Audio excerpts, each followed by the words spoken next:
In today's video, I'm going to teach you how to create a stunning preloader animation in Webflow. This is a great way to add a touch of flair and professionalism to your website, keeping your audience engaged as they wait for your page to fully load. To start, we need to design the visual elements of our preloader. You might choose a spinning logo, a progress bar, or perhaps a full-screen overlay with text. Whatever elements you decide on, place them within a div block, which will essentially serve as your preloader container. It's crucial to position this preloader div in a way that it covers the entire viewport. You can achieve this by setting it to position, fixed with a width and height of 100%.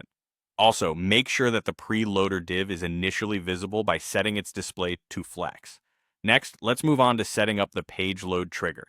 Head over to the Interactions panel, which you can find by clicking on the lightning bolt icon.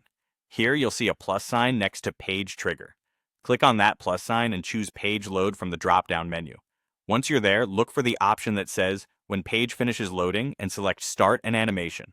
Now, click the plus sign next to Timed Animations and give this new animation a descriptive name. Something like Page Loader Animation works perfectly. With that done, you'll notice a timeline appear, and this is where the fun begins. First, ensure that your preloader div is properly set up by adding an initial state action like Hide Show, with options that have the display set to flex or the opacity set to 1. This ensures it's visible before your animation kicks off. Moving on to the animation actions. You might want to use the opacity action to gradually fade out the preloader div. It creates a nice, smooth transition as your page loads. Additionally, consider animating individual elements within the preloader by experimenting with scaling, moving, or rotating them.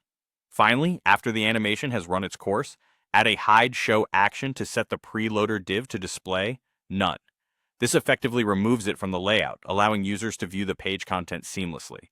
Remember, the beauty lies in the details, so adjust the duration, easing, and delays of each action to fine-tune your animation to perfection. You can drag and drop actions on the timeline to reorder them, and even create staggered effects for a more dynamic presentation. With everything set up, it's time to test your animation. Use the preview button in Webflow to see it in action. Take a close look and make any necessary adjustments to the timing and actions until you're thoroughly satisfied with the effect.